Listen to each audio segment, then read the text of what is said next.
नमस्कार सभी को। स्वागत है एक बार फिर से आप सबका आपके अपने चैनल केमशाला पर।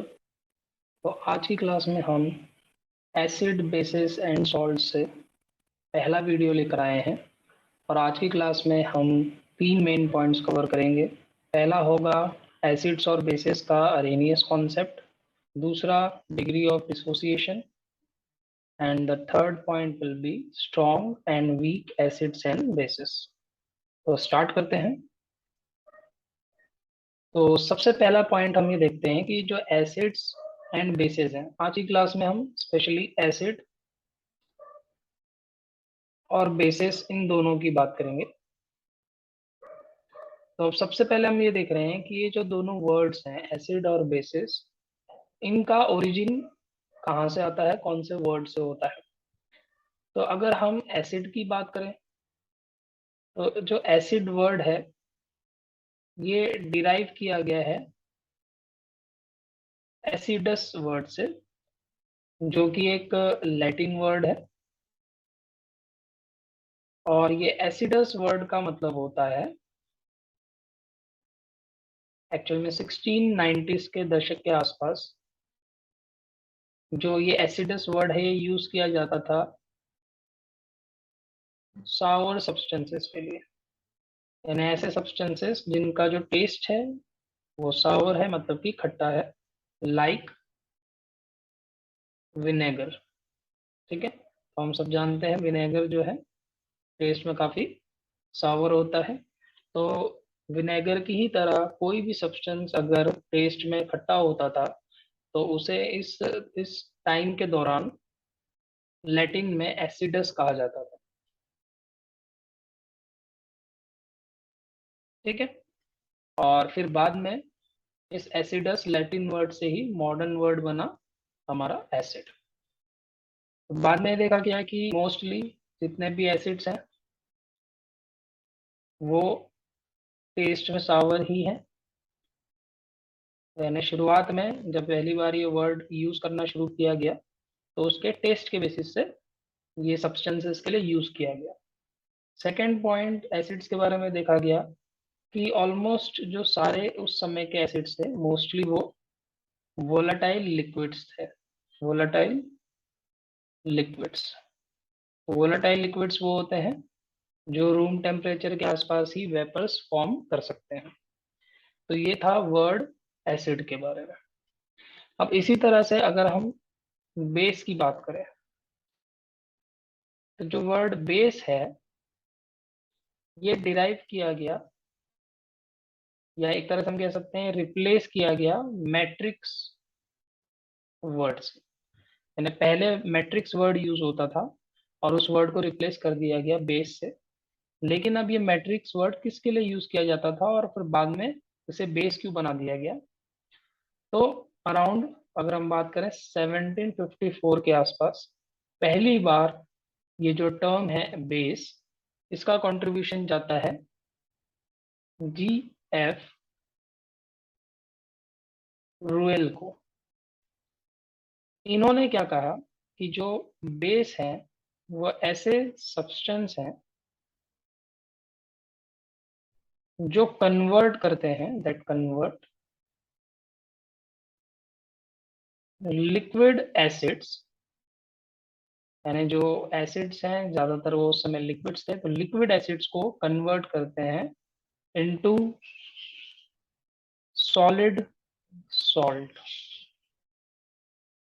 ठीक है, तो उस समय कुछ ऐसे सब्सटेंसेस नोन थे जिनको अगर हम एसिड के साथ मिलाते थे या एसिड को हम उनके साथ मिलाते थे तो वो एसिड को न्यूट्रलाइज करके कन्वर्ट कर देते थे सॉलिड सॉल्ट में।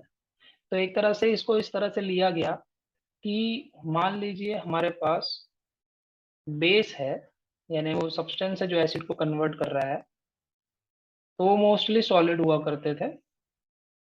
और मान लीजिए अगर हमने उसके ऊपर उनके कांटेक्ट में वोलाटाइल लिक्विड एसिड रखा है, ये क्या है, ये है लिक्विड एसिड।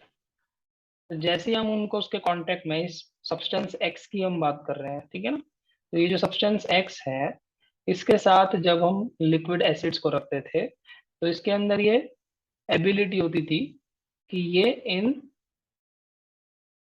लिक्विड एसिड को न्यूट्रलाइज करके कन्वर्ट कर देता था सॉलिड सॉल्ट में, इस तरह से यहाँ पे सॉल्ट के क्रिस्टल्स मिलते थे। तो ये चीज क्या है, सॉलिड सॉल्ट। तो एक तरह से इस सब्सटेंस एक्स को इस तरह से देखा गया कि ये एक सॉलिड सपोर्ट प्रोवाइड कर रहा है। तो सपोर्ट जो होता था उसको नाम दिया गया बेस, क्योंकि हम सब जानते हैं कि बेस का मतलब अगर हम उस तरह से देखें तो इसका मतलब होता है सपोर्ट, जो किसी को सहारा दे, जो नीचे होता है। तो क्योंकि उसके अंदर ये प्रॉपर्टी या एबिलिटी थी कि वो एक सपोर्ट की तरह काम करता था और एसिड को, जो लिक्विड थे, उसको कन्वर्ट कर देता था सॉलिड सॉल्ट में। तो इस फीचर के बेसिस पे ही पहली बार वर्ड यूज किया गया इनके लिए, बेस। और दोस्तों आज हम जानते ही हैं कि जो एसिड है वो सॉल्ट में कब कन्वर्ट होते हैं, जब हम उनकी रिएक्शन बेस के साथ करवाते हैं। तो एक्चुअल में ये वो जो बेस हम आज बोलते हैं वो ये सब्सटेंस एक्स ही था जो उसको कन्वर्ट कर रहा था, और उसी के बेसिस पे फिर इनका नाम रखा गया बेस। ठीक है। तो ये कौन से वर्ड को रिप्लेस करके बना, मैट्रिक्स। पहले वर्ड यूज होता था मैट्रिक्स, फिर बाद में उनको बेस बोल दिया गया। तो अब नेक्स्ट पॉइंट पे चलते हैं, modern definitions of acids and bases. तो देखिए जैसे जैसे टाइम आगे बढ़ा, पहले तो अभी हमने पहले पॉइंट में देखा कि मोस्टली जो एसिड है उसका जो वर्ड है या उसकी जो डेफिनेशन है वो टेस्ट के बेसिस पे लिया गया। उसी तरह से जब बेस की पहली बार डेफिनेशन बोली गई तो वो उसके फीचर के बेसिस पे बोला गया कि वो सपोर्ट करता है, इसलिए उसको हम बेस बोलते हैं। लेकिन जैसे जैसे टाइम आगे बढ़ा, साइंस और एडवांस हुआ, तो डिफरेंट साइंटिस्ट ने अपने डिफरेंट कॉन्सेप्ट्स दिए, और उन कॉन्सेप्ट्स में एसिड और बेस के अपने हिसाब से, अपने इन्वेस्टिगेशन के हिसाब से मॉडर्न डेफिनेशंस दी। तो जब हम एसिड और बेस की बात करते हैं तो इनकी डेफिनेशन से रिलेटेड डिफरेंट कॉन्सेप्ट्स हैं, यानी इनकी कोई एक डेफिनेशन फिक्स नहीं है, अलग अलग कॉन्सेप्ट के हिसाब से इनकी डेफिनेशन भी बदलती है। तो अब ये कॉन्सेप्ट कौन से हैं, तो अगर हम मॉडर्न डेफिनेशन की पॉइंट ऑफ व्यू से बात कर रहे हैं तो पहली जो मॉडर्न डेफिनेशन है वो प्रोवाइड की थी अरहेनियस ने। तो उनके कॉन्सेप्ट को हम कह देते हैं अरहेनियस कॉन्सेप्ट। तो आज की क्लास में हम ये आगे डिस्कस करने वाले हैं, और ये इन्होंने अराउंड 1884 के आसपास कॉन्सेप्ट फॉर्मुलेट किया था। फिर सेकंड जो इसके बाद कॉन्सेप्ट आता है वो आता है ब्रॉन्स्टेड लॉरी कॉन्सेप्ट। तो ये जो कॉन्सेप्ट है एसिड और बेस की डेफिनेशन का, ये अराउंड 1923 के आसपास दिया गया था। फिर इसके बाद एक और कॉन्सेप्ट आया जिसे हम कहते हैं लुइस कॉन्सेप्ट, और ये भी जो स्टार्टिंग थी इस कॉन्सेप्ट की वो 1923 यानी सेम ईयर में की गई, लेकिन चलते चलते ये अराउंड इलाबोरेट करते करते 1938 तक पहुंच गया। ठीक है। फिर इसके बाद एक और कॉन्सेप्ट आया जिसे हम कहते हैं सॉल्वेंट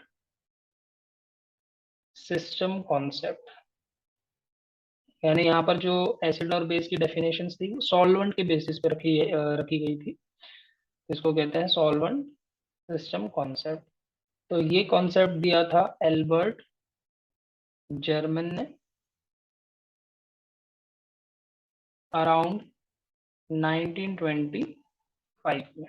ठीक है। फिर इसके बाद नेक्स्ट कॉन्सेप्ट आता है लक्स फ्लड कॉन्सेप्ट, और ये कॉन्सेप्ट अराउंड 1939 के आसपास दिया गया था। और फाइनली जो लेटेस्ट सबसे बाद में एक मेन कॉन्सेप्ट हम मान सकते हैं वो दिया था, उसे हम कहते हैं हुसैनोविच हुसैनोविच कॉन्सेप्ट। तो ये कॉन्सेप्ट को सबसे ब्रॉड कॉन्सेप्ट माना जाता है आज तक का एसिड और बेस के लिए, और ये भी लगभग उसी दौरान 1938 के आसपास दिया गया था। तो ये अभी तक के 6 मेन कॉन्सेप्ट्स हैं अगर हम मॉडर्न टर्म्स में बात करें एसिड और बेसिस के लिए। तो फिलहाल आज की क्लास में हम डिस्कस करेंगे अरेनियस कॉन्सेप्ट, और आप अगर 11 12 की बात करेंगे और नीट वगैरह की बात करेंगे तो उसमें अरेनियस के साथ साथ लॉरी ब्रॉन्स्टेड कॉन्सेप्ट और ल्यूइस कॉन्सेप्ट भी काम में आता है। और ये कॉन्सेप्ट फिर आगे और जो फर्दर हमारी स्टडीज है हायर लेवल की उस पर भी काम में आते हैं, जैसे कि नेट एग्जाम हो गए या आपके एमएससी होगी, उसमें भी आपको काम में आएगा। ठीक है, तो वन बाय वन हम अपने आने वाली वीडियोस में इन सारे कॉन्सेप्ट्स को भी कवर करेंगे। चलते हैं नेक्स्ट पॉइंट पे। तो आज हम डिस्कस करने वाले हैं अरेनियस कॉन्सेप्ट। तो जैसा मैंने आपको ऑलरेडी बताया है कि ये स्वांते अरेनियस, ये इनका नाम था, स्वांते अरेनियस। इन्होंने अराउंड 1884 में ये कॉन्सेप्ट दिया था। अब इस कॉन्सेप्ट के अकॉर्डिंग अगर हम डेफिनेशंस देखें एसिड और बेस की, तो इनके हिसाब से एसिड वो सब्सटेंस थे which produce H positive ions, H positive ions को हम कहते हैं हाइड्रोजन आयंस,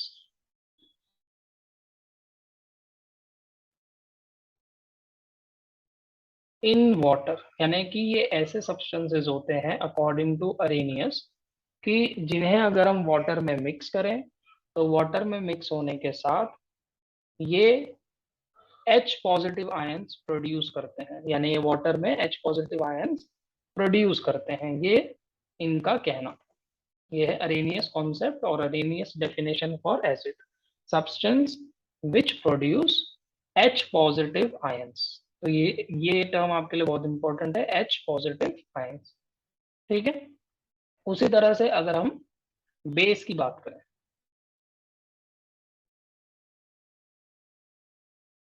तो इनके अकॉर्डिंग ऐसे सब्सटेंस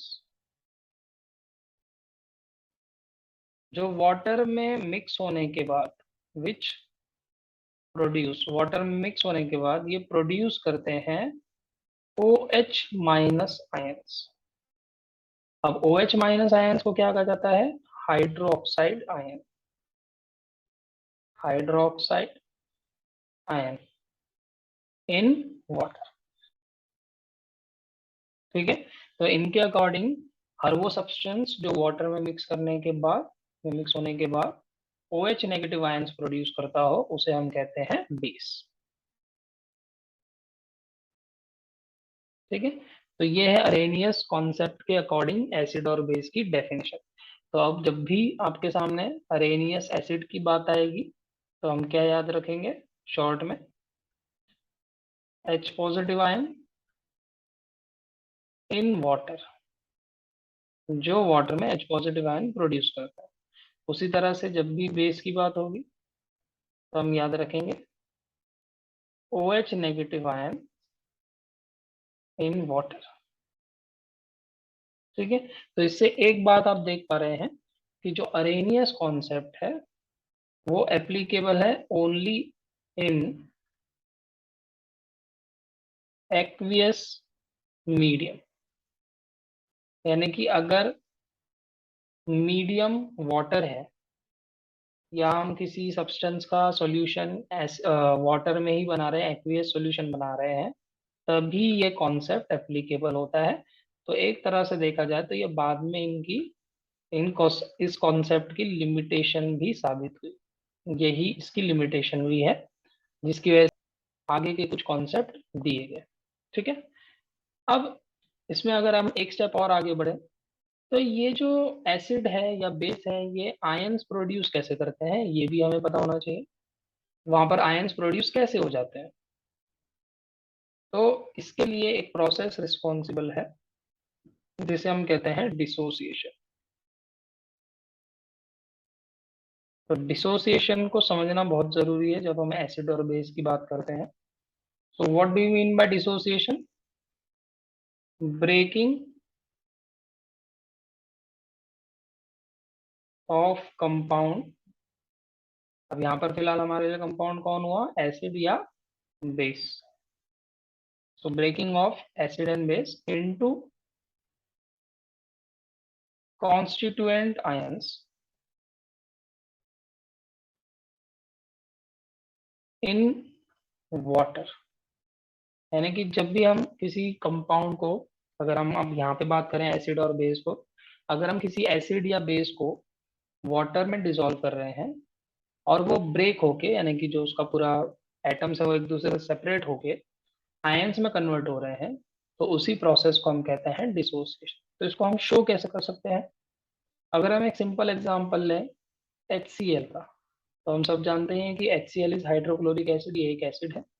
तो अगर हम इसे वाटर में मिक्स करते हैं तो ये जो H पार्ट है वो H पॉजिटिव बन के सेपरेट हो जाएगा वाटर में, और जो Cl है वो Cl नेगेटिव फॉर्म में सेपरेट हो जाएगा वाटर में। तो यही प्रोसेस जो है इसे हम कहते हैं डिसोसिएशन। डिसोसिएशन यहाँ पे किसका डिसोसिएशन हो रहा है फिलहाल? HCl का, तो हम कहेंगे डिसोसिएशन ऑफ HCl।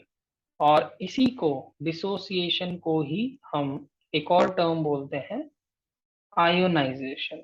डिसोसिएशन को हम कई बार चेंज करके आयोनाइजेशन भी बोलते हैं, क्योंकि इस प्रोसेस से आयंस फॉर्म होते हैं। ठीक है ना, फॉर्मेशन ऑफ आयंस, इसलिए इसको आयोनाइजेशन भी बोला जाता है। तो डिसोसिएशन या आयोनाइजेशन की वजह से ही ये जो एसिड्स और बेसेस हैं ये वाटर में हमें H पॉजिटिव आयन और OH नेगेटिव आयंस प्रोड्यूस करके देते हैं। ठीक है, तो अगर हम एग्जाम्पल्स देखें, एग्जाम्पल्स ऑफ डिसोसिएशन,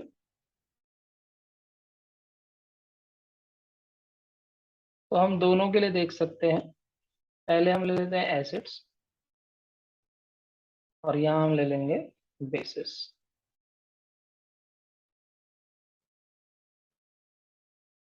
एसिड में हम पहला एग्जांपल ले सकते हैं HCl। जैसा हमने ऊपर दिखाया है कि HCl को जब आप वाटर में मिलाएंगे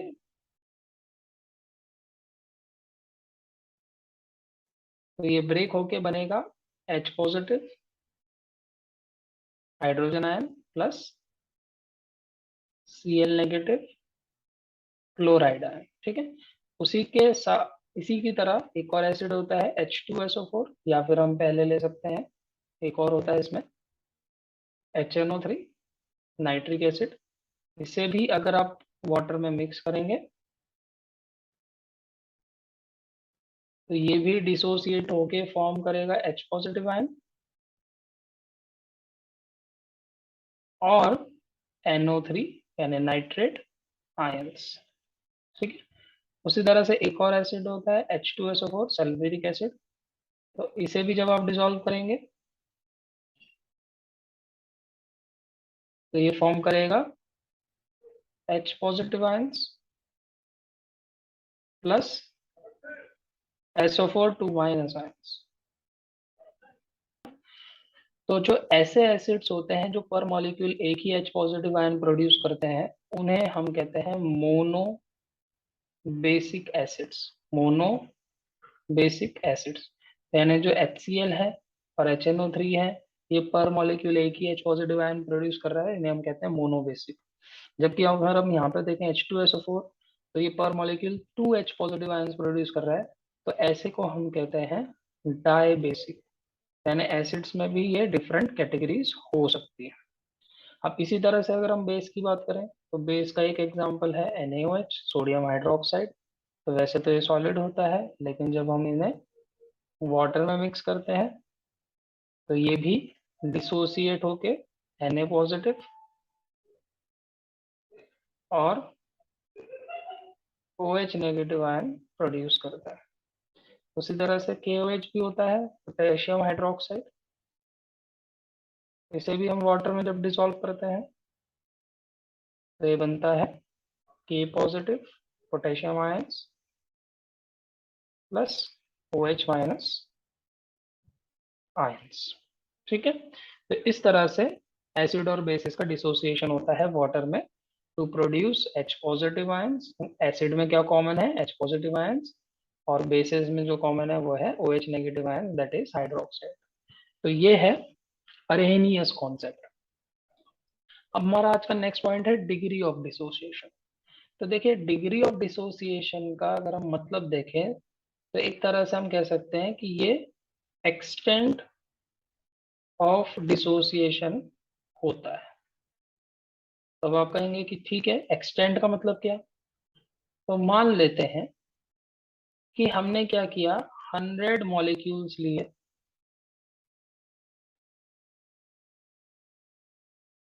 किसी एसिड के। हम बेस भी ले सकते हैं लेकिन अभी हम फिलहाल एसिड का एग्जांपल ले रहे हैं। हमने 100 मॉलिक्यूल्स लिए किसी एसिड के और उसे मिक्स कर दिया वाटर में। ठीक है। तो अब इन 100 मॉलिक्यूल्स में से कितने मॉलिक्यूल्स डिसोसिएट होंगे और आयंस फॉर्म करेंगे। तो हम मान के चलते हैं कि जो 90 मॉलिक्यूल्स हैं वो डिसोसिएट हो गए, डिसोसिएटेड। ठीक है।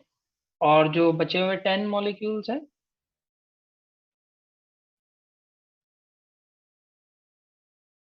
वो रह गए अनडिसोसिएटेड, यानी जैसे थे वैसे ही रह गए, उन्होंने आयंस फॉर्म नहीं किया। ठीक है ना। तो ये आयंस बनाएंगे जो डिसोसिएट हो रहे हैं, और ये आयंस फॉर्म नहीं करेंगे। ठीक है। तो डिग्री ऑफ डिसोसिएशन यानी कि एक्सटेंट ऑफ डिसोसिएशन का मतलब होता है कि जो टोटल इनिशियल मॉलिक्यूल्स हमने मिक्स किए हैं वाटर के साथ, उनमें से कितने मॉलिक्यूल्स डिसोसिएट हो गए आयंस। ठीक है ना। तो कितने डिसोसिएट हो गए और उसके रिस्पेक्ट में कितने थे। जब हम इस चीज को डिटरमाइन करते हैं या स्टडी करते हैं, इसी को हम कहते हैं एक्सटेंट ऑफ डिसोसिएशन, और इसी को हम कहते हैं डिग्री ऑफ डिसोसिएशन। ठीक है। तो अब ये जो डिग्री ऑफ डिसोसिएशन है, ये एक बहुत इंपॉर्टेंट पैरामीटर होता है किसी भी एसिड और बेस के बारे में जानने के लिए, स्टडी करने के लिए। तो इस डिग्री ऑफ डिसोसिएशन को हम ग्रीक अल्फाबेट अल्फा से डिनोट करते हैं, ये इसका सिंबल होता है। तो अब एक प्रॉपर अगर हम इसकी डेफिनेशन या फॉर्मूला देखें, तो जो अल्फा है इसका एक फॉर्मूला होता है। अच्छा, इस अल्फा को हम दो तरीके से रिप्रेजेंट करते हैं। ज्यादातर हम इस अल्फा को फ्रैक्शन के फॉर्म में रिप्रेजेंट करते हैं, लेकिन कभी कभी चाहें तो हम परसेंटेज के फॉर्म में भी इसे कन्वर्ट कर सकते हैं। तो फ्रैक्शन और परसेंटेज ये दो तरीके हैं अल्फा को एक्सप्रेस करने के लिए। तो इसका फॉर्मूला क्या होता है, क्योंकि ये एक फ्रैक्शन है तो इसमें न्यूमरेटर में आता है मोल्स ऑफ कंपाउंड। कंपाउंड मतलब कोई भी जो डिसोसिएट हो रहा है, यानी कि एसिड बेस हम कह सकते हैं। तो मोल्स ऑफ कंपाउंड डिसोसिएट, कितने मोल्स डिसोसिएट हुए, divided by total initial moles, यानी कि हमने कितने मोल्स शुरुआत में ऐड किए। ठीक है। ऊपर के एग्जांपल से आप समझ ही गए होंगे। तो इस फ्रैक्शन को हम कहते हैं अल्फा। और अगर मुझे इसे परसेंटेज में कन्वर्ट करना है, तो हम अगर इस फ्रैक्शन को 100 से मल्टीप्लाई कर देंगे तो ये परसेंटेज अल्फा हो जाएगा, यानी परसेंटेज में इसकी वैल्यू कन्वर्ट हो जाएगी। ठीक है। तो अब एक इस फॉर्मूले से हमें एक जनरल चीज क्या पता चल रही है कि जो अल्फा है वो डायरेक्टली प्रोपोर्शनल है किससे, मोल्स डिसोसिएटेड। ठीक है ना।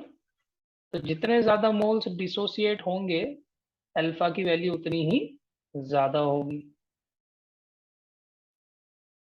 तो ये एक बहुत इंपॉर्टेंट पॉइंट यहाँ पर रखना है हमें याद, है ना। और दूसरी चीज इसमें यह है, क्योंकि ये सेम क्वांटिटीज का फ्रैक्शन है, इसलिए अल्फा का कोई यूनिट नहीं होता, इट हैज नो यूनिट।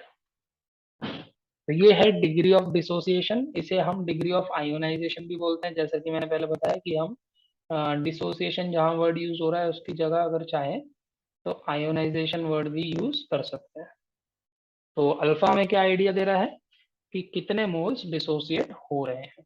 ठीक है। अब आते हैं नेक्स्ट पॉइंट पे, strong and weak acids and bases.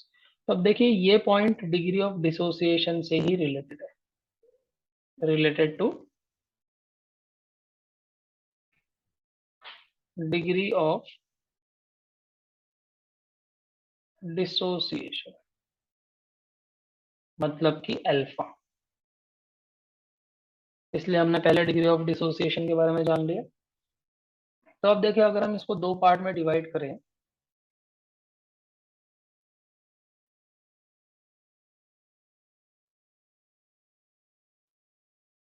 यहां पर हम बात कर लेते हैं स्ट्रॉन्ग एसिड और बेस की, और यहां हम बात करते हैं वीक एसिड और बेस।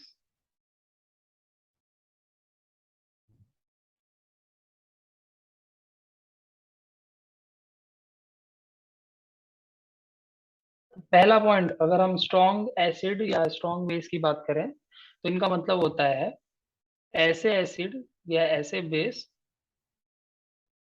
जो कंप्लीटली डिसोसिएट हो जाता है, which डिसोसिएट कंप्लीटली। तो इससे इसका मतलब क्या है कि जितने भी मॉलिक्यूल्स आप इन एसिड या बेस के वाटर में मिलाएंगे तो लगभग उतने ही सारे मॉलिक्यूल्स डिसोसिएट हो जाएंगे, यानी लगभग कोई भी मॉलिक्यूल अनडिसोसिएटेड नहीं रहेगा। जबकि इसके अपोजिट, अगर हम वीक एसिड बेस की बात करें तो ये ऐसे एसिड बेस होते हैं जो बहुत ही कम डिसोसिएट होते हैं, विच डिसोसिएट फीबली। इसको बोलते हैं फीबली। फीबली का मतलब है बहुत ही कम, वेरी लेस। ठीक है। तो इसका इफेक्ट किस पे पड़ता है? अगर ये बहुत ज्यादा डिसोसिएट होंगे तो इनके आयंस भी बहुत ज्यादा बनेंगे, तो हम ये कह सकते हैं they form large number of ions. Large number of ions. कौन सा आयंस? अगर बेसिकली एसिड है तो हम H पॉजिटिव की बात कर रहे हैं, और अगर बेस है तो OH माइनस की बात कर रहे हैं। ठीक है। जबकि अगर हम वीक एसिड बेस की बात करें तो क्योंकि वो बहुत कम डिसोसिएट हो रहे हैं इसलिए उनके आयंस भी बहुत कम बनते हैं। So they form very less number of ions. ठीक है। और यही कारण है कि हम इनको वीक बोलते हैं, क्योंकि इनकी जो एसिडिक या बेसिक प्रॉपर्टी है वो इन आयंस की वजह से है, H पॉजिटिव और OH नेगेटिव आयंस की वजह से। लेकिन क्योंकि ये बहुत ही कम आयंस प्रोड्यूस करते हैं इसलिए इनका एसिडिक या बेसिक बिहेवियर भी बहुत कम नजर आता है, यानी कि ये वीक होते हैं। ठीक है। अब अगर हम इसको, इन बिहेवियर को अल्फा के फॉर्म में यानी डिग्री ऑफ डिसोसिएशन के फॉर्म में एक्सप्रेस करें तो हम क्या कह सकते हैं कि जो स्ट्रॉन्ग एसिड या बेस है उनके लिए ऑलमोस्ट अल्फा की वैल्यू 1 के इक्वल ही होती है। क्यों ऐसा हो रहा है? क्योंकि जितने ही मॉलिक्यूल्स हम मिला रहे हैं लगभग उतने ही मॉलिक्यूल सारे के सारे डिसोसिएट हो रहे हैं। तो जो हमारा फॉर्मूला था अल्फा का, हम उसमें यही पुटअप करेंगे, तो न्यूमरेटर और डिनोमिनेटर ऑलमोस्ट सेम आने की वजह से ये इनकी वैल्यू 1 के आसपास ही होती है। ठीक है। जबकि अगर हम वीक एसिड बेस की बात करें तो इनके लिए अल्फा की वैल्यू 1 से बहुत ही छोटी होगी। क्यों ऐसा हो रहा है? क्योंकि जितने मॉलिक्यूल्स या जितने मोल्स हम मिला रहे हैं उसके कंपैरिजन में बहुत कम मोल्स डिसोसिएट हो रहे हैं, तो न्यूमरेटर छोटा है और डिनोमिनेटर काफी बड़ा है। तो अगर आप एग्जाम्पल चाहें तो इसमें हम देख सकते हैं कि भाई जितने हमने मिलाए थे, मान लीजिए 5 मोल ऐड किए, तो ऑलमोस्ट सारे के सारे डिसोसिएट हो रहे हैं, तो नियरली वैल्यू क्या आ रही है? 1 के इक्वल। लेकिन यहाँ पर अगर आप मिला रहे हैं मान लीजिए 5 और डिसोसिएट हो रहा है 0.1, तो ये वैल्यू बहुत ही छोटी आ रही है 1 से। ठीक है ना। तो ये एक इम्पॉर्टेंट पैरामीटर है डिग्री ऑफ डिसोसिएशन, जिसकी वैल्यू आपको आइडिया देती है कि कोई भी एसिड या कोई भी बेस स्ट्रांग होगा या वीक होगा। ठीक है। तो आई होप आज की क्लास आप सबको समझ आई होगी। Thank you for watching. मिलेंगे नेक्स्ट क्लास में, तब तक पढ़ते रहिए एंड बी सेफ।